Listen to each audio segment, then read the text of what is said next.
Yeah, what's up, everybody? Welcome to the Square Off TV.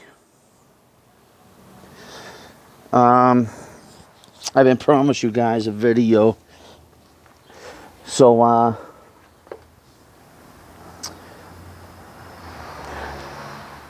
don't know if I told you guys that I got a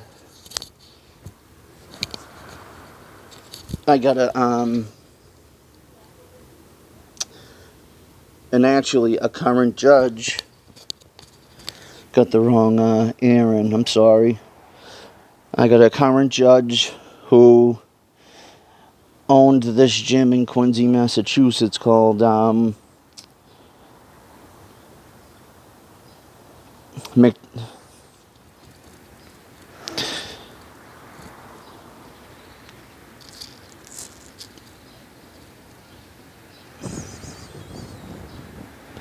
I got a former judge who trained numerous fighters out of Quincy, Massachusetts, and my wife actually went in front of him, and I was a witness, and during court I actually told him what I've been doing, this and that. And then I was like, I wanted to ask you a question before this was all this was said and done. And he was like, ask me now. And I, in the middle of court, I asked him if I can interview him about, and he was like, I'm a nobody. I was like, don't say that. No, you're not. I was like, you trained numerous great fighters. You owned your own gym. Your story's intriguing to me, so I would love to interview you. And he was like, you know what? Yeah, okay. So he sent me to the DA's office and got all his information. And I'm going to be setting all that up, so I'm happy about that. And I think that'd be a good video for you guys, because he had numerous pro fighters come out of that gym, and in just his story alone, I would love to know where he had all the time to train all these fighters during law school and being a lawyer and a judge. It's just really intriguing to me. So I'm gonna talk to him about that, and I'm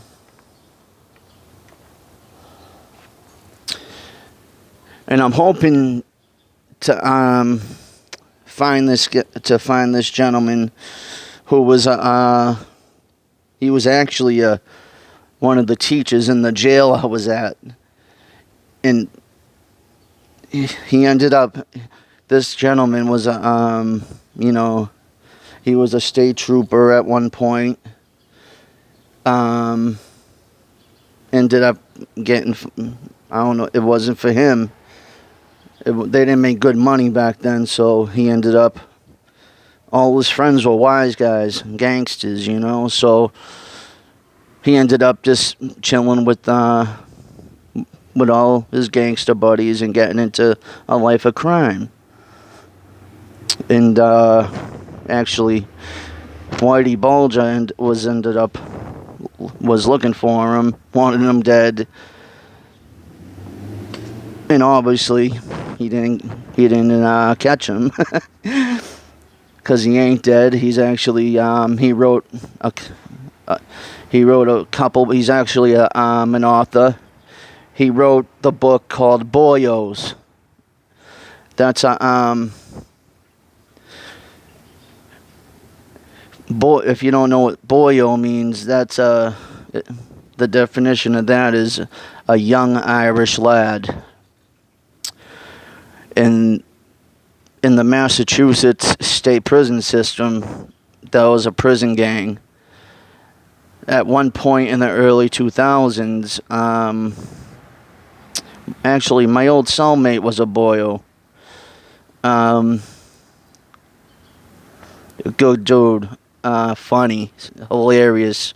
One of the best cellies I ever had.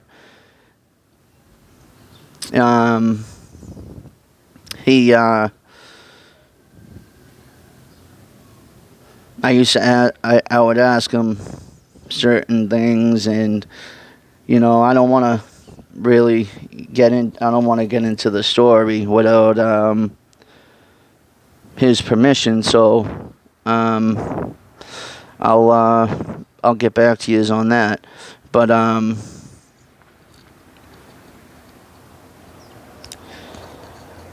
wanted to talk to you today about like corruption in our legal system, because I got a family member who's actually facing a lot of years in prison right now, and all he did was protect himself. He 5 guys tried jumping him in a bar, and all he did was protect himself. They got the beating instead of him, and they're testifying against him. So, if any people come across this video and have gone through the same thing and have gone to prison for something they shouldn't have, come hit me up on, on this, Hit me up in the comments section if you want to tell your story. I'll let you tell your story on my platform, the Square Off TV.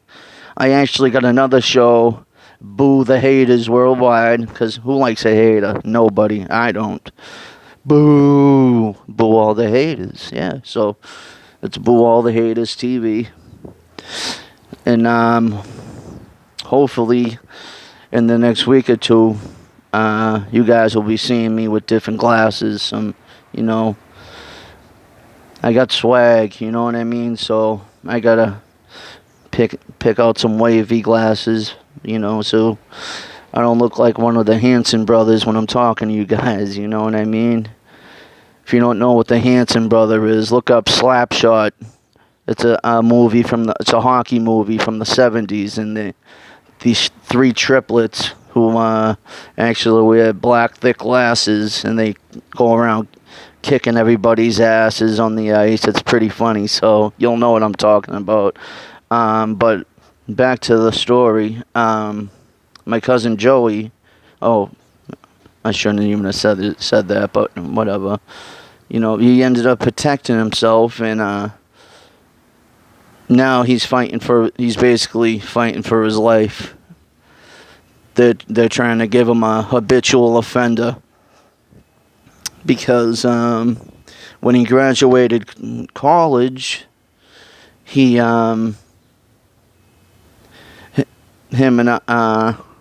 had to go do a little bit of time, because I forget what year it was. I know it was 2002, 2003, around there. Him and another one of our buddies were like wrestling, and the other one ended up biting my cousin's leg, and of course he got mad or whatever, and then he was like, you know what, he was like, whatever, we're friends, whatever, and the kid kept on saying, no, we gotta fight.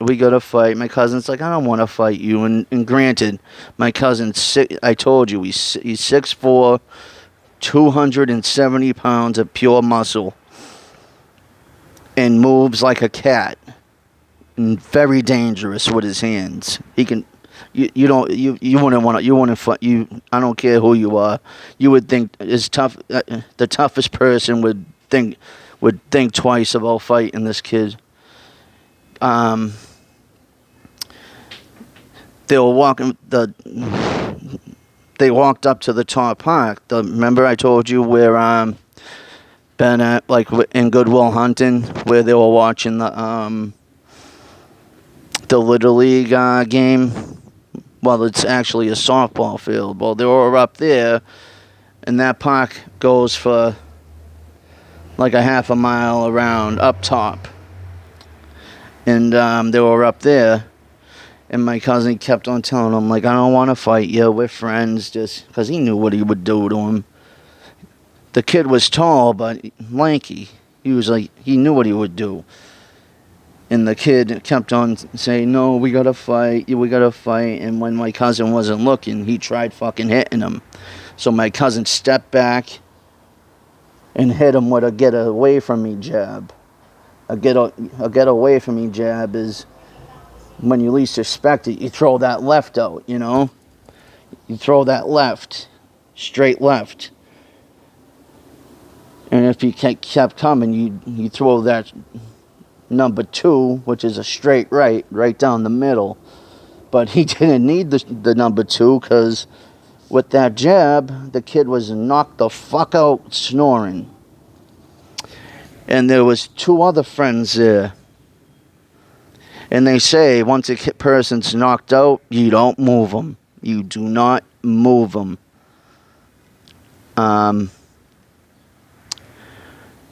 They ended up carrying him to the house, you know, and I think that's what caused the damage it caused. You know, if they have left him there, you know, woke him up a little, let him just lay there for a little bit, he would have been fine. But when someone's knocked out, you move them right away, that causes brain damage, and that's what it did. So my cousin Joey, you know, of course, got blamed for that, and after he graduated high school, he had to do 6 months in the county. That's our county jail here in the city of Boston is South Bay. It's called the Bay. We call it the Bay, but it's South Bay. Department of Correction, South Bay Department of Correction. I have been there. I don't have many good stories for going to jail, other than I was a drug addict back then, and you know, actually, it is a funny story. I was actually buying drugs, and this person in plain clothes was chasing me, and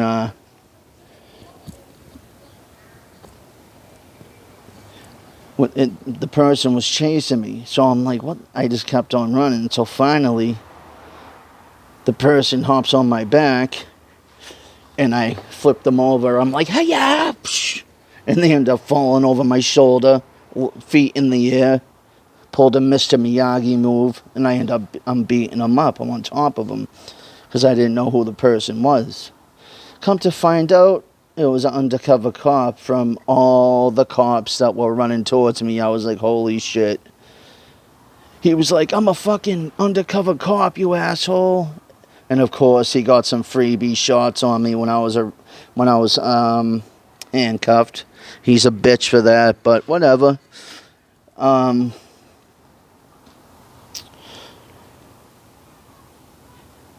And I ended up catching an assault and battery on a police officer. And I went to jail for that. And in the same situation, but without a Mr. Miyagi move,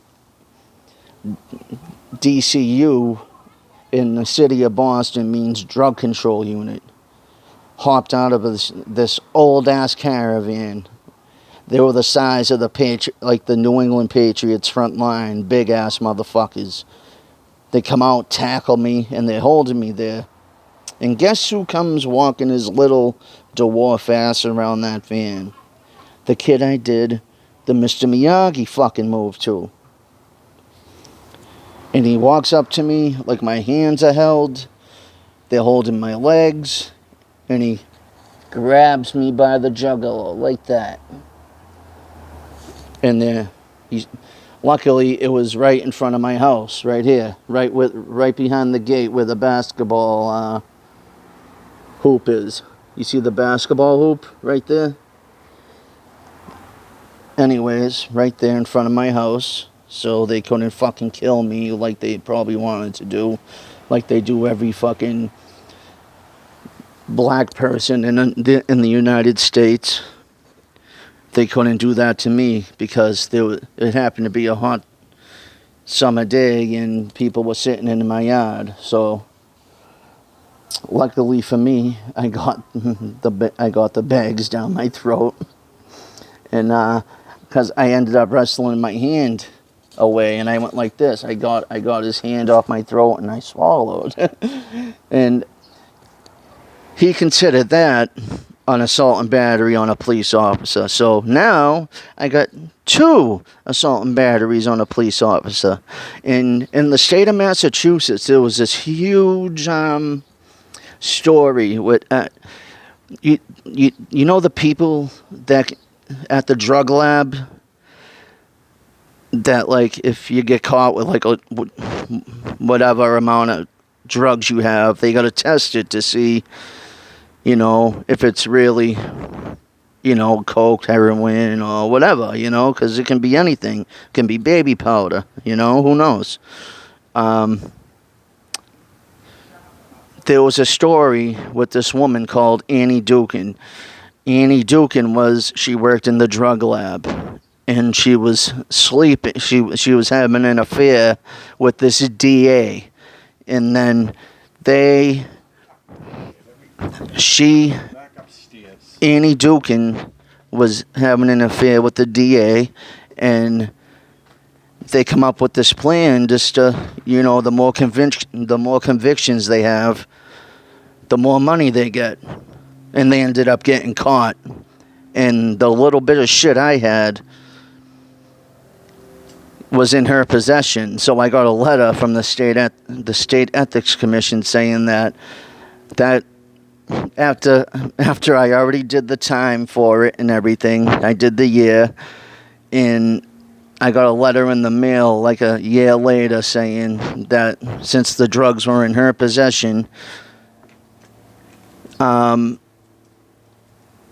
the charge was the